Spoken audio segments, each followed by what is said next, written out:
계절이 바뀌고 있습니다. 겨울이 전보다 훨씬 더 더워지고 있습니다.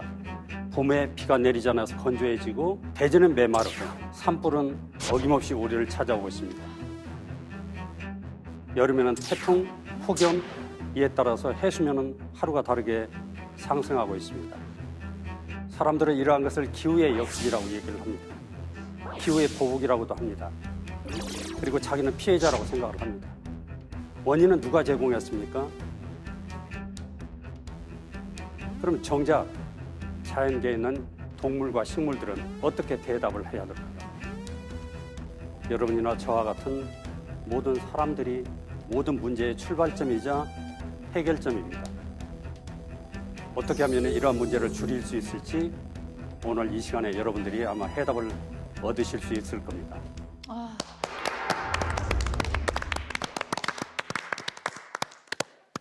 네, 지구의 날 특집으로 진행되는 신박한 벙커. 지난주 동물편에 이어서 이번 주 식물편을 함께해 주실 공우석 교수님 모셨습니다. 안녕하세요. 안녕하세요. 반갑습니다.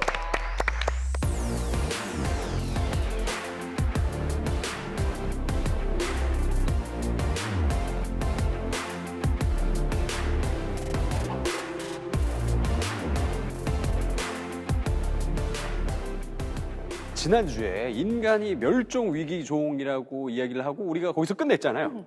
근데 너무 좀 비약이 심하다 생각을 했는데 교수님께서 이렇게 아까 기조연설 해주실 때 마음에 확 와닿았어요. 저 떨었잖아요. 우리 이제 갈 때 됐구나. 너무 그 느낌이 오더라고요. 맞습니다. 우리 동물한테는 감정이입을 좀 잘 하는 편이잖아요. 맞죠? 북극곰, 기후변화의 위기의 마스코트가 된 원인, 북극곰이 세상에서 제일 중요한 동물이기 때문일까요? 북극곰이 가장 위험한 동물이기 때문일까요? 북극곰이 고통스러워하는 걸 보면 사람들이 진짜 불쌍하다. 쟤는 살려야 되겠다. 이런 마음이 좀 동하기 때문에 감정이입이 잘 되기 때문이거든요. 그에 비해서 식물의 위기에는 우리가 좀 소홀한 경향이 있죠. 그렇지만 사실은 생태계에 있는 모든 영양분은 사실 동물들이 식물을 먹고 자라나면서 몸속에 축적이 되는 것이기 때문에 생태계 전체를 떠받치고 있는 밑바탕을 이루는 것이 사실 식물들이죠. 그래서 식물의 위기가 생기면 그 피해는 훨씬 더 클 수가 있다라고 생각해 볼 수 있겠습니다. 맞습니다. 사실 신박한 벙커에서도 뭐 자연 파괴와 지구 가열 때문에 숲이 망가져가고 있다 이런 이야기는 했었는데 식물 멸종까지 관련지어서 이야기를 했던 적은 없었던 것 같아요. 맞아요. 네, 그런데 식물 멸종은 지금 현재 진행 중인 상황인데요. 특히 기후변화에 관한 정부 간 패널 IPCC가 작년에 이 과학적 영향을 다룬 6차 보고서의 일부를 먼저 발표를 했고요. 어느 지역도 어느 동식물이 가장 취약할지에 대한 내용을 담은 이제 새로운 보고서를 추가로 발행을 했는데요. 그 새로운 보고서를 보면 산업화 이전과 비교했을 때 2도에서 3도 정도 지구가 데워지는 상황에서는 54%의 생물종이 돌이킬 수 없는 멸종에 처한다라고 이야기를 하고 있는데요. 많이 높네요. 이로 인해 식량의 안정성과 영양 실조의 지속적인 악화가 예상된다라고 명확하게 밝히고 있습니다. 네, 이 보고서에는 전 세계가 같이 참여를 했는데 대한민국을 언급하는 내용도 같이 나옵니다. 그 중에 나오는 내용이 대한민국 29개 고지대 작물에 대한 연구는 물 부족이야말로 지속 가능한 농업 생산의 주요 제한 요소임을 증명한다라고 이렇게 얘기를 했는데 교수님께서는 직접 또 식물지리학자로서 산도 오르시고 연구를 많이 하셨는데 이러한 변화를 실제로 체감하시나요? 한라산 꼭대기에 1900m 가까이 가면은 이 세상에서 가장 작은 키 작은 나무, 5cm가 되지 않는 돌매화나무, 바위 틈에서 이렇게 매화꽃처럼 이렇게 꽃이 핍니다. 근데 더 중요한 것은 한라산 꼭대기가 전 세계에서 돌매화나무가 자라고 있는 가장 남쪽 한계선입니다. 북극에 자라는 식물이에요. 근데 어떻게 한라산 꼭대기에 자랄까요? 다리가 달린 것도 아니고. 다리가 달렸나요? 걸어볼 수도 날개가 달렸나요? 어떻게 해요? 빙하 시대 때 한반도까지 얼음이 덮여 있을 때 조금씩 퍼져가지고 내려왔다가 씨앗이 있다가 한반도가 더워지니까 다른 곳에서는 사라졌지만은 한라산 꼭대기는 계속해서 맞아. 추우니까 거기에서 유지가 되고 있었던 거 아닐까요? 아주 대단한 정답 전문가시네요. 저도 똑같이 생각합니다. 예, 늦었죠. 그러면 예. 한라산의 돌메아나무는 그 자리에서 한 몇만 년째 자리를 지키고 있었던 거네요. 인간시대 때부터. 여러분들 요즘 이제 기후변화 얘기를 많이 하는데요. 네. 지난 2만 년 전에는 지표의 31%에서 35%를 빙하가 덮고 있었어요.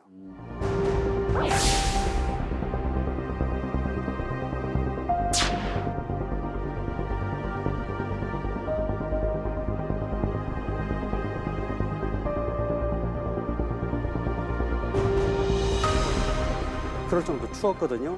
추우니까 북쪽에 살던 툰드라에 살던 식물들이나 동물들이 남쪽으로 이동을 해와야 되는데 이동 통로로서 유라시아 대륙의 가장 동쪽 끝 그리고 태평양하고 인접해 있는 한반도가 얘들이 멸종하지 않고 살아나갈 수 있는 피난처, 서식처로서 매우 중요한 역할을 했습니다. 근데 우리가 만약에 이러한 식물들을 보는 마지막 세대랍니다. 우리 후손들은 이러한 것을 현장에서 보지 못한다면은 그야말로 그건 비극이라고 생각합니다. 맞습니다.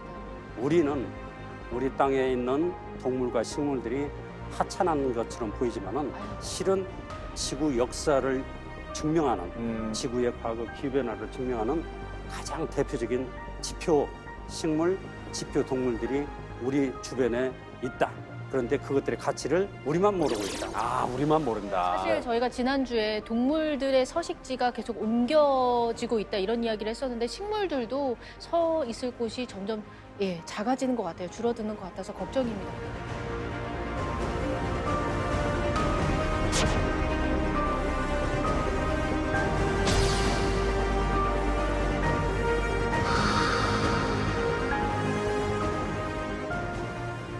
동물들은 다리가 달려서 기후가 변화가 일어나면 어딘가로 움직이면 되는데 식물은 그게 안 되잖아요. 그러니까 더 큰 위험에 빠지게 되는 거죠. 맞습니다. 우리가 이거 신박한 벙커에서 정말 자주 다뤘잖아요. 네네. 지구 가열. 그로 인해서 뭐가 더 자주 생기죠? 산불이. 그렇지. 산불. 최근에도 저희가 경험했는데, 근데 이러한 산불의 규모가 또 이제 캐나다 같은 곳, 예를 들면은 엄청납니다. 그러니까 여름에 40도가 넘는 폭염이 찾아왔고, 그러니까 대기가 건조해지고 캐나다 전역에 수백 개의 산불이 동시다발적으로 발생한 거죠.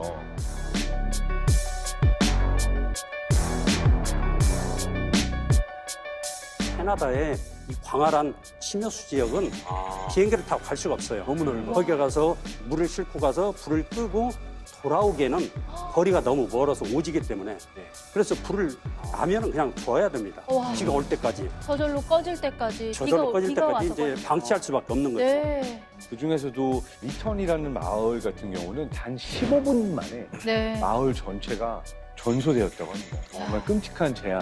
이것이 이제 또 멸종을 부추기고 있는 산불이다라고 할 수 있죠. 맞습니다. 맞습니다. 그러고 나서 기록적인 폭우에 시달렸습니다. 한 달 정도 걸쳐서 내릴 비의 양이 그냥 하루에 그냥 쏟아져 내려가지고 저런 홍수 사태를 이제 일으킨 것이거든요.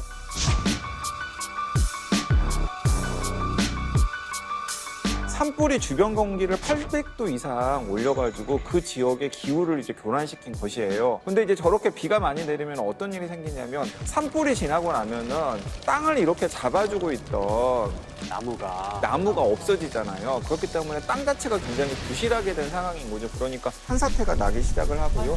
그 산사태 때문에 대규모 이재민이 생기고 뭐 등등의 여러 가지 문제들이 이제 생기게 되는 겁니다. 우리가 왜 도미노 현상 얘기했었는데 캐나다가 기후 위기에 도미노를 제대로 이 직격탄을 맞은 거죠. 그렇죠. 그래서 이제 제가 제임스와 함께 어. 현지 교수님께 이제 자세한 상황을 듣고 실험까지 한번 해보고 왔습니다.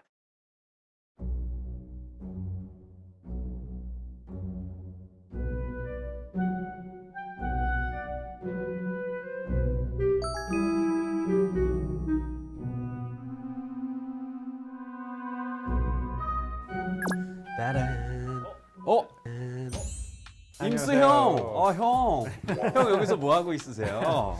오랜만이네요. 형님 오랜만이에요. 오늘 뭐 식목일 지났는데 왜 갑자기 나무를 심고 있어요? 네, 오늘 기후위기 도미노에 대한 실험할 건데요. 그래서 근데 처음에 우리 그 캐나다 브리티시 콜롬비아 대학교 그 교수랑 잠깐 만나보고 교수님이랑 얘기 나누고 그다음 실험할 건데 오늘 실험도 재밌을 것 같아요. 궁금한데 빨리 연결해 보죠. So today we're joined by Simon Donner, Professor of Climatology at the University of British Columbia. Hi Simon, how are you? Hi there, thanks for having me on.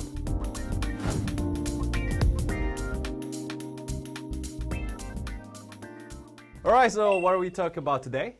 So today discussing, I guess, climate domino effect. British Columbia was in the news quite a lot for a series of climate disasters back to back. Yeah, I mean, we really just had a devastating year last year in British Columbia. The highest temperature in Canadian history was recorded in British Columbia. It hit 49.6 degrees in one town. And of course, the heat wave itself is thought to have led to hundreds of deaths, largely of elderly people. So the heat wave was unlike anything in recorded history.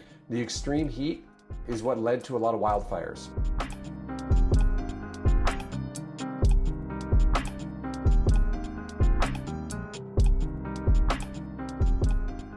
Wildfires had incredible impacts on communities in the interior of BC. The town of Lytton, British Columbia, was largely destroyed by fire. And there and the surrounding First Nation had to be evacuated.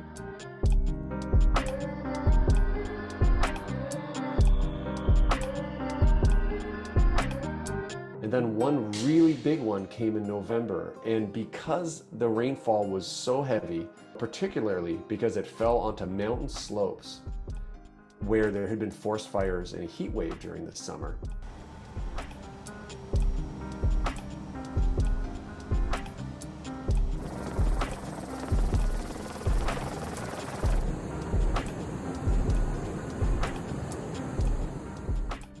Being described as kind of a man-made disaster, I guess referring to climate change. To what degree do you see that as being the case? First is that the signal of climate change is really clear in these events, particularly the heat wave and the forest fires. And the forensic analysis that was done by scientists shortly after the event showed that this, climate change has made this event much, much more likely to happen, hundreds of times more likely to have happened. And as a result, you should expect that as the planet warms, we should see heavier rainfall, heavier precipitation that's borne out in the actual observations. And as we go forward into the future, if the planet keeps warming, if we keep emitting greenhouse gases, events like this, though rare, will still happen more often than they did in the past. So we have, as you've described, there's a link between extreme heat waves and the forest fires leading to more vulnerable mountain slopes. That's such an important question. Climate scientists for a long time have sort of put climate impacts into different boxes in the way they do their research. So somebody studies forest fires, somebody else studies floods. And so the issue of compound events was not getting enough interest, to the point that the Intergovernmental Panel on Climate Change report that came out last month even was saying we need to do more work on compound events. Yeah. And so ironically, a research paper came out just a few days ago from a bunch of really terrific scientists in the US, where they looked at, as the planet warms, are we likely to see more of this exact combination, a heat wave, a forest fire, or at least weather that could cause a forest fire, being followed by flooding? Yeah. And they found in Western United States that as the planet's warming, particularly if we're looking on a kind of worst case warming scenario, the odds of this sort of compound event happening goes up like 700%. Wow. It's not easy just because of the chaos and the chaotic nature of weather to predict what's going to happen this summer or next fall. But what scientists can do is say, do we expect these types of events to become more often or not, more common or not? Professor, it's time to wrap it up for us. And thanks for being with us. Thank you ever so much. It's been a really, really great interview and very informative. I really appreciate it. Absolutely. Thanks. It's nice to meet you again. Yeah. 자, 그래서 일단 오늘은 일단 이 실험을 또 우리가 해야 되는데 지금 보면은 흙이 담겨 있고 풀이 조금 있고 풀이 많고 이게 뭐 무슨 실험이에요, 이게? 오늘 그 교수님이랑 얘기했던 내용은 이제 직접 보여주려고 하는데 여기는 산불 난 지역. 그래서 식물이 없어졌죠. 네. 여기는 산불 나는데 그래도 뭐 아직까지 식물 조금 남아 있고 네. 여기는 완벽한 그 생태죠. 여기 아직까지 나무 다 있고 이 나무는 토양 보호하는 역할 잘 하고 있는 생태 시스템입니다.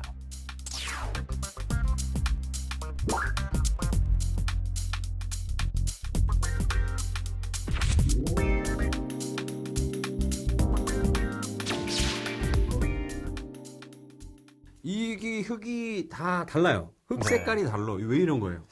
이것은 식물 때문에 거기 흙도 달라지는 거죠. 왜냐하면 여기는 식물 많기 때문에 뭐 나뭇잎 떨어져서 죽어가면 이런 오가닉 콘텐츠는 많아지는 거예요. 그래서 비료가 많아진다. 맞아요. 그래서 이 토양은 훨씬 좋은 토양이고 여기는 뭐 나무 없는 산은 뭐 식물 오가닉 콘텐츠 없기 때문에 토양 안 좋아지는 거죠. 그럼 이거 다 그냥 1리터씩 똑같은 양이 부을 거예요. 그래서 비가 옵니다. 진짜 비 오는 것 같다. 느낌이. 뭐야? 근데 예상과는 다르게 지금 저기에 내려가는 물은 의외로 생각보다 깨끗한 물이 내려가고 있어요. 맞아요. 왜냐하면 나무도 좀 청소해주는 역할도 해요. 필터. 맞아요. 그래서 이 물이 완전 까만색이 나올 줄 알았는데 그게 아니야. 식물이랑 그런 것 다 물이 깨끗하게 만들어져요. 그럼 여기는 좀 덜 보호된 뭐 이거 뭐 산불 오고 나서 뭐 몇 년 지났어요. 오케이. 산불 오고 몇 년 지난 상태의 토양. 이거는 상태가 너무 안 좋다. 바로 이거 커피 믹스야 그냥 색깔이. 이거 더러운데 이거. 지금 난리가 났어요 지금. 왜냐면 사실 이 거기 자연에 여기 구멍이 나갈 텐데 구멍 없이 이렇게 하면 완전 가고 이거 그렇게 해도 조금 나오는데 그래도 그래도 물이 얘보단 맑아요. 네. 근데 좀 걱정된다 이거. 얘도 이렇게 난리가 났는데 이거 진짜. 자, 갑니다. 장맛비가 너무 많이 내려서 지금 운동장에 한번 이거 와, 이거는 그냥 다 나와. 엄청 와. 발이 나오고 망했어요. 여기는 뭐 침식 거의 없고 여기는 조금 있고 여기는 침식 많고 완전 그냥 여기 구멍이 뚫렸어, 구멍이. 근데 이것도 놀라운 게 속도, 이렇게 물이 나오는 속도에서도 얘는 아직도 쫄쫄쫄쫄 계속 나오고 있잖아요. 맞아요. 얘는 좀 중간이 었고 얘는 붙자마자 바로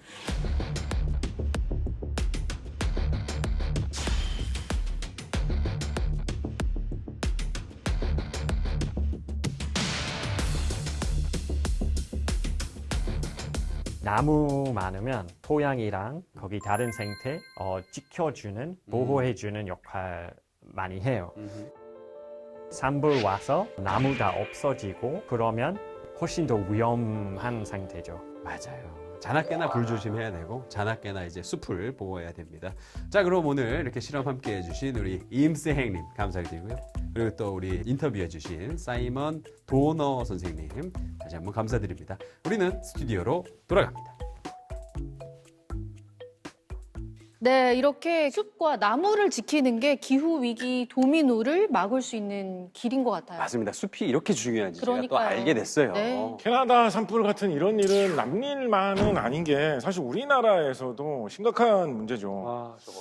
지난달에 우리나라에서 산불이 크게 나가지고 난리가 났었죠. 그러니까 매년 한 번씩은 크게 요즘에 나는 것 같아요. 점점 더 심해지고 있다. 그죠, 이런 그죠, 얘기지 그죠. 않습니까? 맞아요. 이번 같은 경우에 공식적으로 우리가 기록을 갖고 있는 것 중에서 역대 최장 산불이었다라고 하거든요. 그러니까 앞으로 이런 산불이 더 크게 더 오래 일어날 가능성 우리가 생각해 볼 필요가 있는 거죠. 자, 그런데 대한민국에서 봄 다음에 오는 계절이 뭡니까? 여름요. 여름이죠. 여름엔 대한민국에서 비가 많이 오게 돼 있습니다. 네. 기후변화가 일어나면 비가 더욱 많이 올 걸로 예상이 돼요. 그러면 산불이 난 지역에서 산사태나 홍수 피해를 입을 확률도 더 증가하게 되겠죠. 이번에 산불 피해 입은 지역 같은 경우에도 실제로 태풍이나 수해 피해가 있었던 곳이거든요. 네. 2019년에 태풍 미탁이 지나갔을 때 산사태로 인명 피해가 일어났던 지역하고 겹치는 부분이 있습니다. 만약에 이번처럼 산불 때문에 나무가 없어진 상황에서 비슷한 정도의 폭우 태풍 피해가 온다, 피해가 더 커질 수 있겠죠. 이거 거의 뭐 예상되는 상황이라고 할 수 있겠습니다. 네, 이제 곧 여름이잖아요. 예. 여름이 오기 전에 대비를 철저하게 해서 피해를 조금이라도 줄일 수 있으면 좋겠네요. 네, 이렇게 중요한 숲하고 나무 정말 애지중지에도 모자란데 그것을 오히려 일부러 파괴하는 경우도 많은데요. 우리가 일반적으로 지구의 허파라고 하면 보통 어디가 생각나나요? 아마존이죠. 그렇죠, 아마존. 네. 이제 열대우림 이렇게 이야기를 하는데 그 파괴하는 이유가 바로 이것 때문이라고 합니다. 이게 뭐야? 왜 뭐야? 라면 갑자기 방송 중에 뭐 먹으려고 그러면 안 돼요.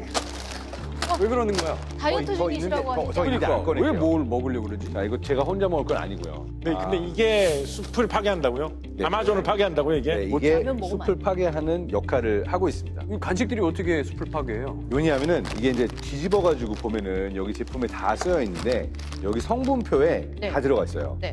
팜유, 함유. 여기 써 함유가 있고 왜? 여기도 팜유 써 있고 네. 팜유 이게 바로 지구의 눈물이라고 불리는 아이, 열대우림 파괴의 주범입니다.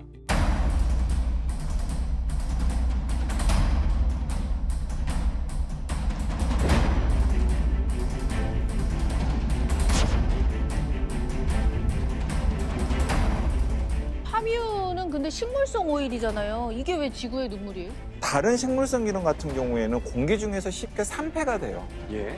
탐유는 산화 안정성이 높아서 비교적 공기 중에 오래둬도 다른 기름에 비해서 산패하는 데 걸리는 시간이 오래 걸립니다.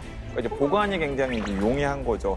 거기에다가 해바라기씨나 콩기름과 비교했을 때 동일 면적에서 재배량이 10배 이상 높아요. 기업 입장에서는 탐유를 재배해서 뽑아내는 게 굉장히 이제 수지가 맞는 일이 되는 거죠. 당연히 그 연장선상에서 이 팜 플랜테이션 농장 면적도 더 늘어나게 되겠죠. 그걸 이제 특히 인도네시아 같은 곳에서 많이 재배를 하고 있습니다. 지금 이 화면을 보시면은 나오는데 이게 뭐냐면 야자나무를 심기 위해서 숲을 다 태워버리고 그 다음에 저렇게 인위적으로 야자나무를 심은 거예요. 어쨌든 나무를 심었으니까 괜찮은 거 아니에요? 그러게. 모노컬처, 이제 단일 작물을 재배한다고 하는 플란테이션인데 원래 저곳은 울창한 열대우림이 있었던 곳이에요. 열대우림은 높이 한 50m 이상 되는 큰 나무부터 시작해서 땅바닥에 있는 이끼까지 수십 개의 층으로 이루어졌던 숲인데 그걸 다 밀어내고 저렇게 하나의 작물만을 심게 되면은 여러 가지 문제가 발생을 합니다. 그 이전에 거기에 살았던 식물들은 이미 다 사라졌고요. 식물들이 사라지니까 원래 열대우림에 살았던 동물들도 고통을 받습니다. 맞아요. 그렇죠. 그러니까 예를 들어서 이제 오랑우탄 같은 경우는 인도네시아 열대우림에서만 살아요. 아, 네. 근데 이제 인도네시아 열대우림을 없애고 거기에다가 이제 야자나무 농장을 만들면 당연히 그 열대우림에 그렇죠. 사는 오랑우탄은 서식지가 줄어들어가지고 멸종 위기로 몰리게 되겠죠. 아, 그래서 우리 아까 봤을 때 그 오랑우탄 그림이 그러니까요. 아, 불타고 있었잖아요. 네, 불타고 있었는데 그게 이런 이야기였군요. 이 안타까운 건 이제 식물의 멸종이 이미 시작되고 있다라는 건데요. 사진 한 장을 보면서 제가 설명을 좀 더 드리도록 하겠습니다. 예. 지금 보시는 사진은 영국 왕립식물원이 네이처에 발표한 식물 멸종 지도인데요.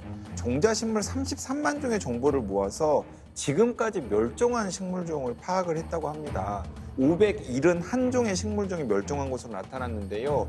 자연적인 멸종 속도보다 500배 빠르고 같은 기간 동물의 멸종수보다 2배 이상 많았습니다. 하와이 같은 경우에는 79개가 멸종이 되어서 가장 멸종이 많은 지역으로 꼽혔고요. 케이프타운 같은 경우에는 37개가 멸종이 되어서 두 번째로 많은 지역으로 꼽혔습니다.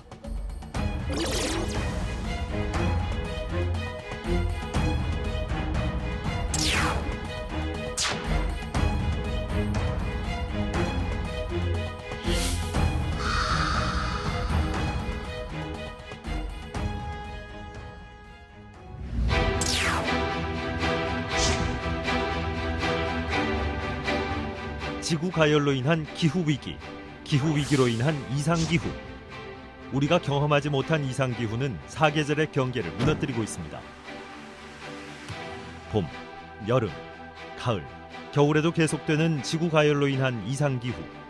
추워야 할 겨울이 따뜻해지자 식물들뿐 아니라 동물들도 혼란스러워합니다. 그 대표적인 예로 꿀벌이 있죠. 이상기후로 따뜻해진 겨울. 겨울잠에서 깬 꿀벌들은 꽃을 찾아 여정을 떠나게 됩니다. 하지만 꽃들은 피어나지 않은 상태. 집으로 돌아가야만 하는 꿀벌들. 집으로 돌아가는 길에 마주한 겨울바람. 추운 날씨에 꿀벌들은 집으로 돌아가지 못하고 얼어 죽고 맙니다. 열심히 이 꽃 저 꽃 날아다니며 열매 맺는 걸 도와주는 꿀벌들. 지구 가열이 본격화되면서 꿀벌 개체 수는 꾸준히 줄어들고 있습니다. 꿀벌이 사라지면 식량 위기도 피해갈 수 없습니다. 무너지는 계절의 경계 속에서 꿀벌들을 지킬 방법은 무엇일까요? 여러분들 아마 꿀벌이 하는 일, 뭔가 꿀을 찾기 위해서 돌아다니는데 그 과정에서 매우 중요한 역할을 합니다. 바로 꽃가루 바지, 네. 수분. 그러니까. 식물계의 큐피트 아니겠습니까? 그렇죠. 근데 이제 만약에 꿀벌이 지금처럼 꿀벌의 대멸종 이러한 것들이 현실화되게 되면은 열매가 맺히지를 않게 되겠죠. 그리고 그러한 사태가 계속되게 되면은 작물들, 과일들 이러한 것들도 영향을 받을 수밖에 없게 됩니다. 아, 요즘 TV에 많이 나오더라고요. 근데 꿀벌 많이 이게 사라졌다고. 바로 전국 4,173개 농가 39만 517개의 벌통에서 꿀벌이 사라졌고 벌통 한 개당 약 1만 5천에서 2만 마리가 사니까 60억에서 70억 마리의 꿀벌이 사라진 셈입니다. 전국에서 사라진 건데 그러니까요. 아니 그 겨울잠 자고 있는 줄 알았던 그 벌들이 열어보니까 없을 때 그 농민들 얼마나 놀라셨겠어요. 일단 양봉하시는 분들은 뭐 당장 이거를 사업을 접어야 되는 상황을 그러니까요. 처한 거고요. 이제 생계가 막막해진 상황이라는 피해를 입었죠. 그래서 거기에 영향을 받아서 뭐 사과 농사, 딸기 농사 다 같이 망칠 수도 있게 되는 것입니다. 소비자들 같은 경우에는 사과값이 왜 이렇게 올랐나, 딸기값이 왜 이렇게 올랐나, 뭐 이렇게 될 수도 있겠지만 농사 직접 지으시는 분들은 만약에 이렇게 꿀벌이 없게 되면 결국은 어떻게 해야 되냐면 사람이 북 같은 거 들고 다니면서 꽃가루를 섞는 그 과정을 인력으로 다 해줘야 되거든요. 인간 꿀벌이 네, 인간 꿀벌 역할을 해줘야 돼요. 그게 되겠어요, 근데. 네. 되지. 꿀벌이 없어진다라는 것은 당장 우리 농가의 생존의 문제와 직결되는 그런 상황이기도 합니다. 대책을 생각하지 않을 수 없을 것 같아요. 맞습니다. 대책이 필요하죠. 네. 그래서 제가 대안으로 요즘에 이 도심에서 꿀벌을 키우시고 계시는 분들이 있대요. 네. 도시 양봉이라고. 그래서 제가 직접 양봉장에 또 다녀왔습니다. 네, 여러분 함께 보시죠.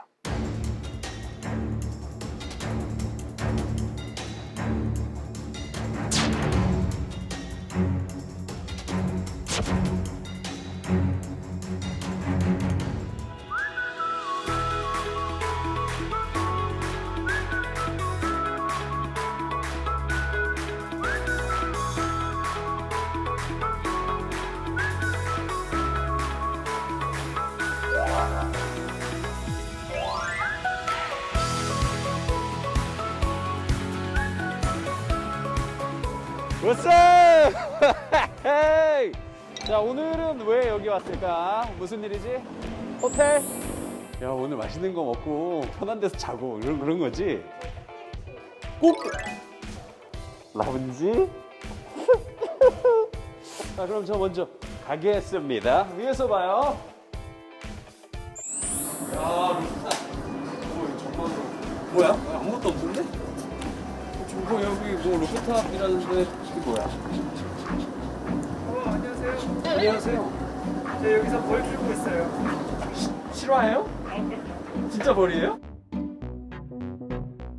선생님 저기 뭐 하시는 겁니까? 제가 알려드릴 테니까 저기 옷 입고 이쪽으로 좀 와보세요. 저보고 거길 가라고요? 아, 거기 옷 있잖아요.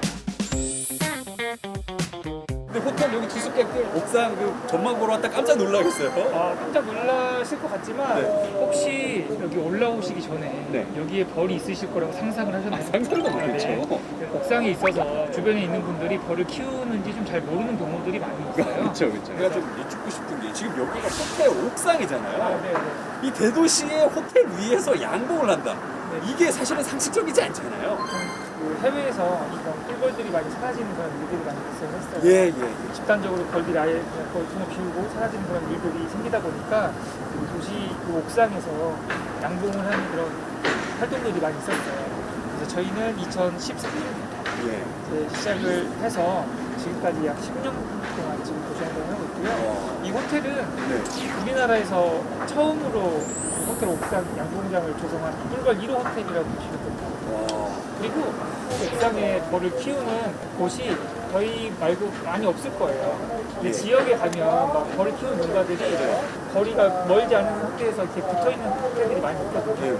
그렇게 되면 그 벌들이 먹이 경쟁이 되게 심하게 돼요. 서로. 네네. 근데 저희는 도시항공장 운영을 할 때 최소한 5동 정도를 운영을 하게 되는데 얘들이 그 안에서 그 먹이 경쟁이나 이런 것들이 조금은 덜하기 때문에 먹이를 많이 물어올 수 있고 주변에 그런 공원들이나 산이 조금씩 있어서 여기에는 보면 가까운 현충원이 있죠.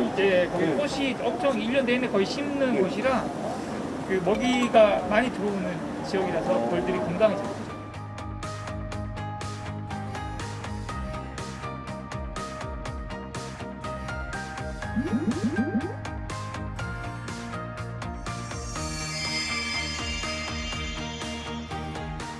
아니 그런데 이거 전 세계적으로 벌들이 많이 없어지고 있다 이런 얘기가 나오고 실제로 우리나라에서도 벌들이 많이 없어졌다는 기사들이 많이 나와요. 이제 도심의 벌들은 괜찮은 건가요?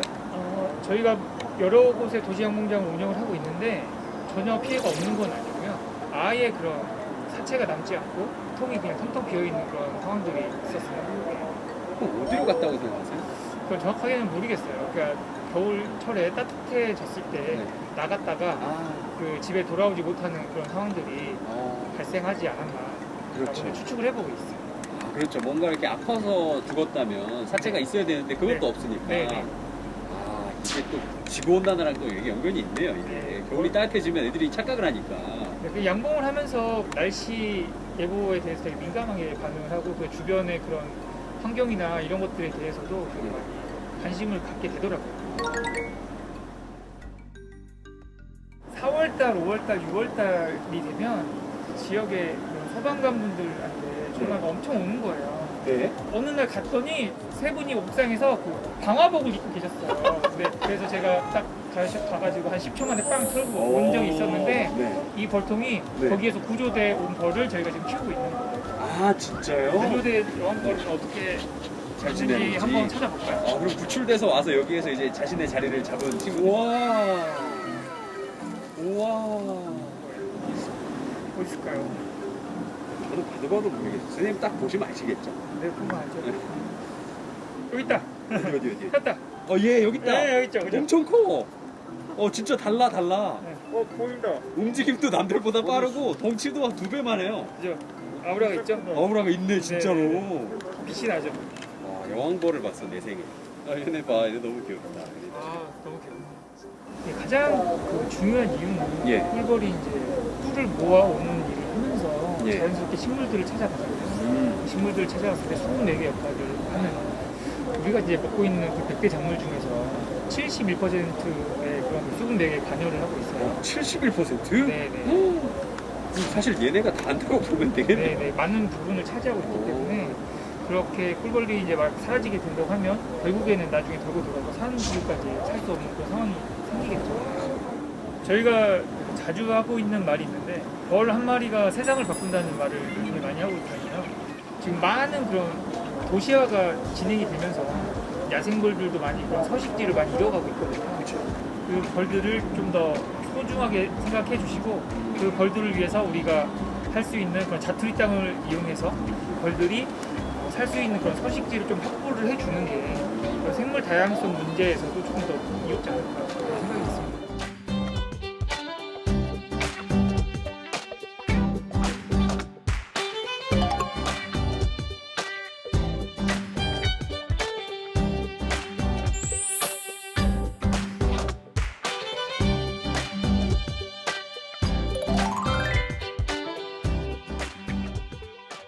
야, 용주 씨 진짜 별의별 체험을 다 해보네요. 그러게 말이에요. 진짜 신박한 벙커 하면서 안 가보는 데가 없는데. 어땠어요? 이 도심 양봉 전 좀 걱정됐거든요. 아니, 도시에서 어떻게 걱정 많이 했는데 가보니까 괜한 걱정이었습니다. 저 어릴 때 꿀벌 너무 귀엽잖아요. 그래서 네. 되게 좋아했었거든요. 근데 그래요? 그 꿀벌을 이제 다시는 못 볼지도 모르고 그걸로 끝나는 게 아니라 내가 먹는 이런 식량에까지 문제가 생길 수도 있다 그러니까 이제 좀 실감이 나는 것 같아요. 근데 이것도 카드 또 넘길까요? 네, 넘겨야 되는 슬프네요. 시점인 것 같아요. 이러다가 죽는 꿀벌 정말 남는 카드가 없겠어요, 이러다가. 벌부터 보내겠습니다. 저 어릴 때만 해도 정말 꿀벌 많았거든요. 벌 많이 너무 많았는데. 있었는데. 아니 어디까지 가는 거예요? 지금? 와. 이렇게까지 간다고?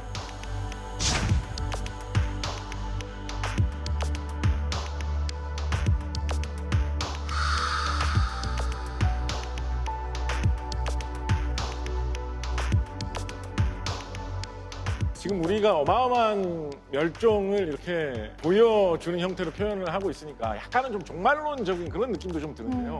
근데 사실 기후변화는 종말론처럼 어느 날 갑자기 지구에 엄청난 재앙이 도래해가지고 모든 사람들이 다 죽고 짠 하면서 나타나기보다는 아마도 사회의 약자들부터 하나하나 공격해서 쓰러뜨리는 형태로 먼저 나타나게 될 것입니다.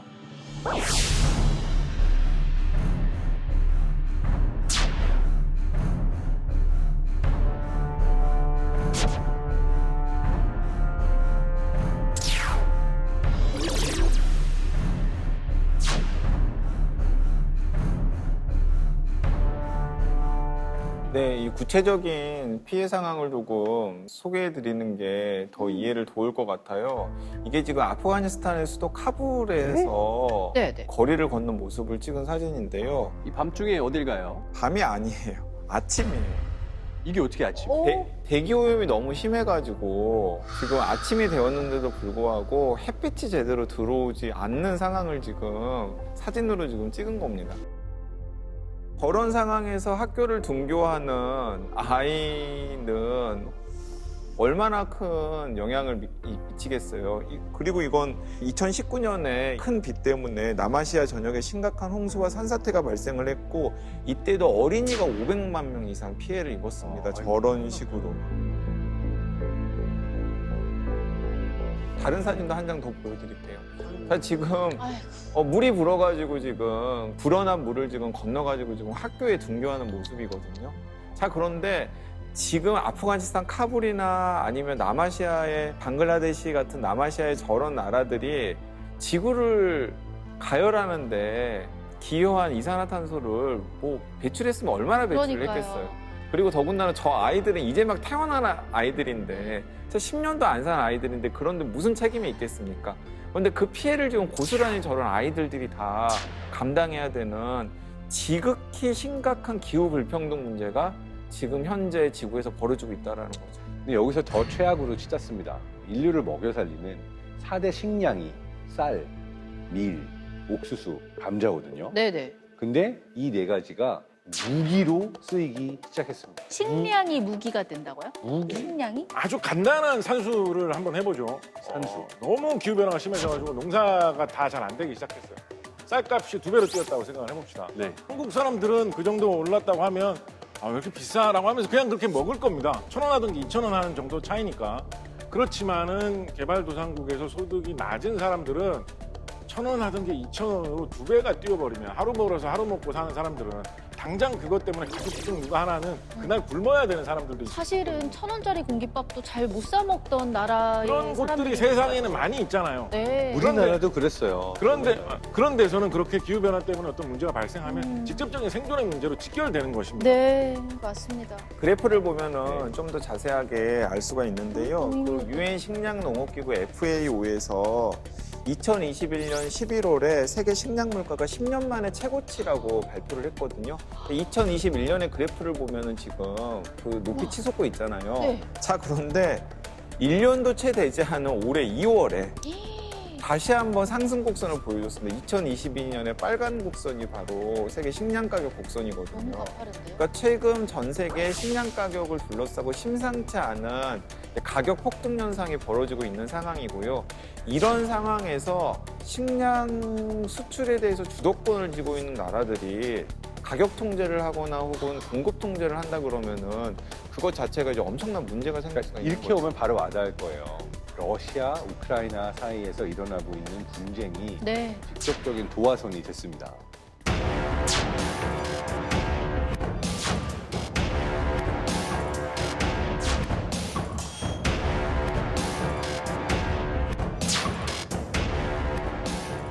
우크라이나를 유럽 사람들이 이야기하기를 유럽의 빵 바구니라고 얘기를 합니다. 지금 전쟁이 진행되면서 밀을 파종하지 못하게 됐어요.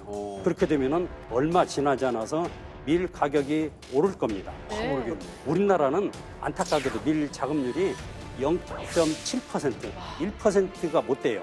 나머지 99%에 해당되는 것을 해외에서 수입을 하는데 이게 생산이 줄어들게 되면 당연히 밀가루 가격 올라가고 그렇죠. 빵 가격, 라면 가격, 수제비 가격 다 올라갈 수밖에 없죠. 그래서 이게 우크라이나 전쟁이 우리하고 관계 없는 게 문제가 아니고 결국은 아주 밀접하게 관계되어 있고 실제 그러한 것을 역사적으로 보여주는 게 10년 전에 튀니지라든지 이집트라든지 이런 지역에 아랍의 봄, 제스민 혁명이 일어났잖아요.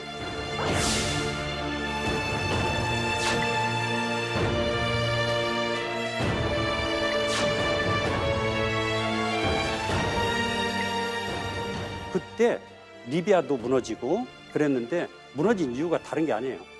빵 가격이 높아지니까 국민들이 봉기를 한 거죠. 그러면서 그 철권 통치를 했던 나라들이 다 무너졌거든요. 그래서 사회 경제 시스템 이러한 것이 먹는 문제가 안정적으로 해결되지 못하면은 종말로 갈 수 있다 하는 것들을 뭐 우리 알 수 있죠. 먼 나라의 일만은 아니죠. 여러분, 북한에서 정치적인 상황이 굉장히 크게 바뀌었던 계기가 되었던 90년대의 한 사건, 한 시기. 기억나십니까?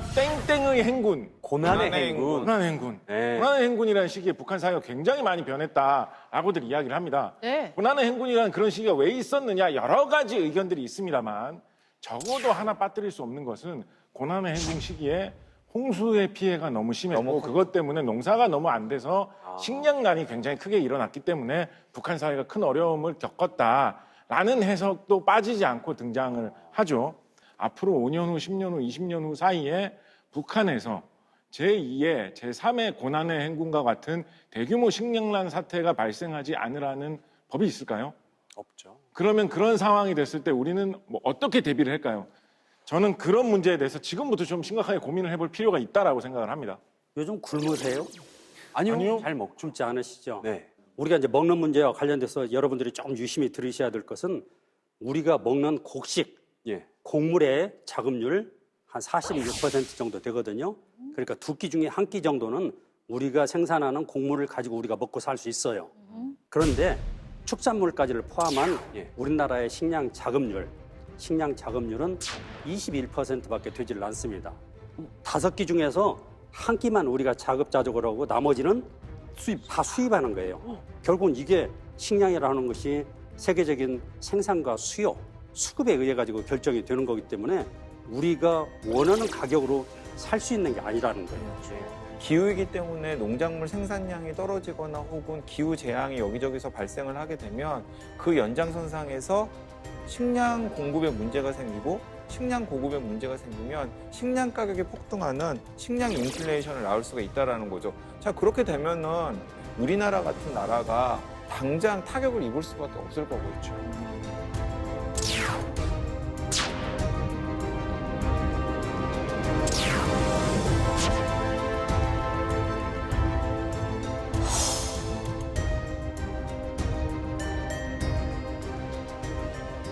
기후 위기로 인한 생존의 문제가 현실로 다가오고 있다는 게 느껴집니다. 점점 정말 무섭습니다.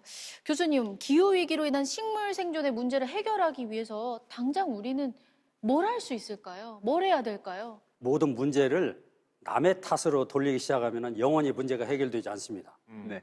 그래서 세상의 모든 문제는 나로부터 출발한다. 아, 나부터.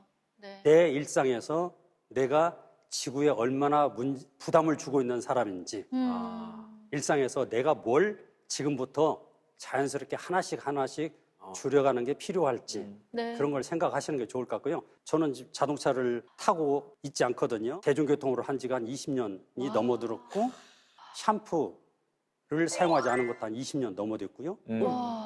그 와중에 그런 것들. 머리끝이 근데 좋으신데요? 제가 뭐 좀 비정상으로 보이진 않잖아요. 네. 그래서 우리가 일상에서 당연하다고 생각하는 것들을 하나씩 생각해 보실 필요가 있어요. 나부터가 해결점이 될 수 있게 작은 실천부터 하나하나 해가면 좋을 것 같습니다. 앞으로도 우리는 정말 기후 위기에 대한 경각심을 단 한순간도 잃지 말아야 할 것 같아요. 아마 오늘 이렇게 들으셨던 내용들 처음 들었네 저런 내용을 하신 분들도 있을 거고 공 교수가 이 얘기한 게 내가 듣기에는 별로 유쾌하지 않았어. 불편했어. 맞아요. 그런 얘기를 아마 생각을 하신 분들도 있을 거예요. 근데 진실은 불편할 수 있습니다. 불편할 수 있고 불편한 걸 우리가 감수를 해야 되고 그게 아까 저기 지금 남아있는 우리 미래 세대를 지킬 수 있는 우리의 마지막 선택이 될 수도 있어서 나는 지구와 공생하는 사람이다. 자신 있게 말할 수 있도록 오늘부터 네. 이렇게 생활을 바꿔나갔으면 합니다. 예. Extinction won't happen tomorrow. But the Earth we are destroying is already set on the path to catastrophe. We are the last generation with any chance stopping the domino effect leading to our extinction.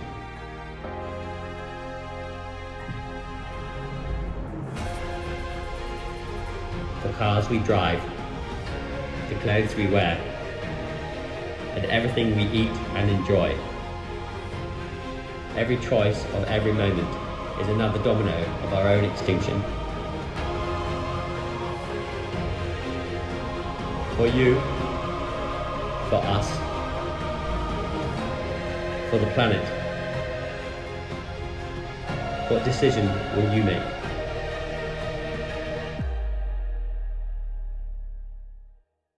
자, 신박한 벙커 지구의 날 2부작 특집을 끝으로 저희 재정비를 거쳐서 다시 찾아온다고요. 예, 맞습니다. 신박한 벙커 멸종한 건 아니고요. 아니에요. 예, 저희가 이제 재정비를 해서 더 유익하고 재미있고 풍성한 이야기로 시즌2로 돌아올 예정이라고 하니까 시청자 여러분들 조금만 더 기다려주세요. 네, 인류의 생존을 과학으로 탐구하는 신박한 벙커 저희 꼭 곧 다시 만나요. 고맙습니다.